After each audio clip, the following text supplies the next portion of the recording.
Hi, thank you for tuning in. Over the last 5 years investing in land in Kenya, we have learned a lot about land in general. In this episode, I'll share with you the little we've learned about Nairobi's history. You're watching Own Land in Kenya. I'm Solomon Wangwe.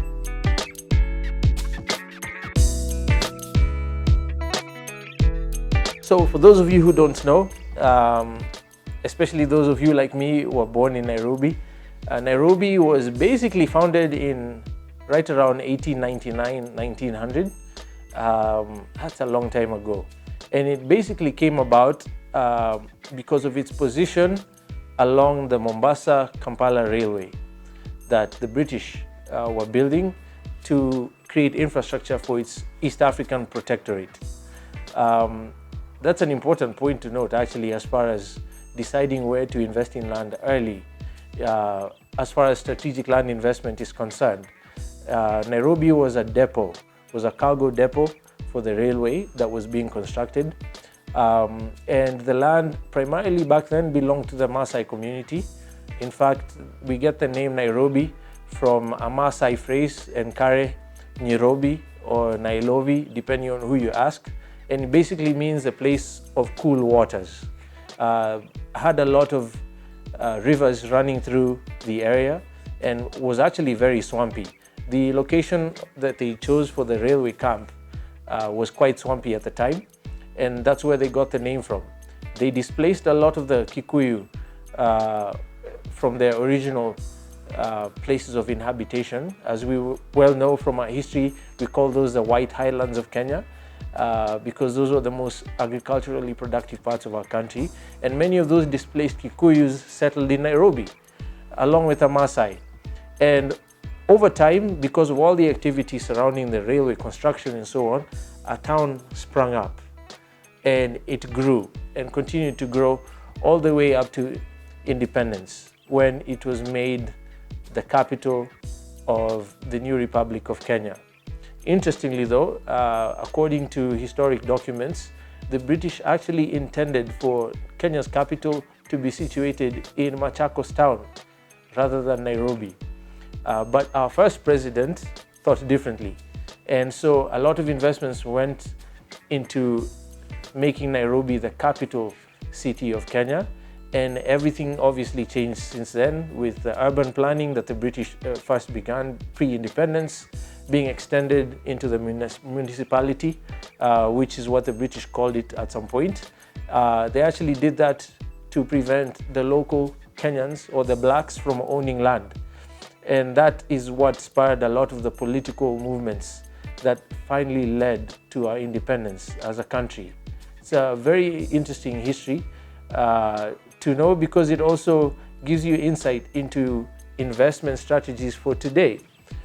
For example, it was centrally located roughly between Mombasa and Kampala, which made it a good base to set up for the construction project. And its altitude, about 1,661 meters above sea level, also ensured, interestingly, that the malaria-carrying mosquitoes would not survive here. So it made it suitable to settle in and reside in. These are not things that some of us think about when we're investing in land. I'll admit, I have not given thought to whether or not there are malaria-carrying mosquitoes in any of our investment locations. But these are some of the things that go into thinking about long-term investments in real estate, property, and infrastructure. And this is an important thing to note as well. Also, a lot of satellite towns grew in relation to Nairobi's position.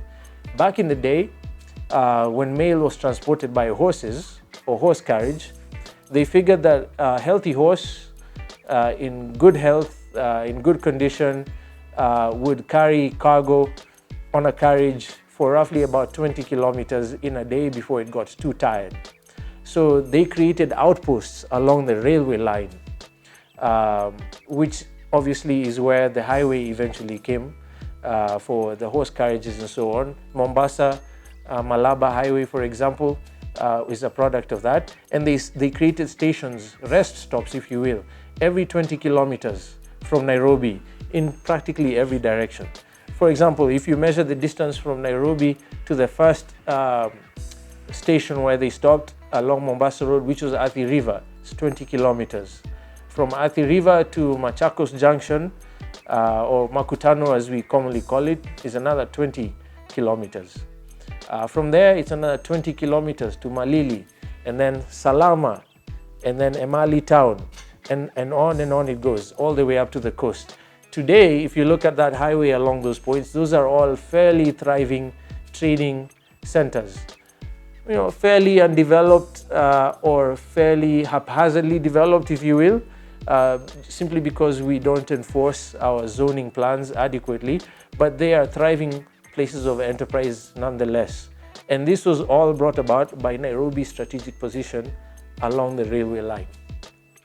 So it's a good thing to keep in mind when you're investing. Do some research about the places that you're considering investing in, whether you're buying from Goshen Acquisitions or someone else. Do a little bit of research. You might be surprised about what you learn, and I think it makes your investment that much more special to you. Thank you for watching. You've been watching Own Land in Kenya. If you have any questions, comments to make, feel free to visit our website, www.goshenacquisitions.com, or check out any of our social media handles. They're all up and running as well. Stay tuned for more information on strategic land investment.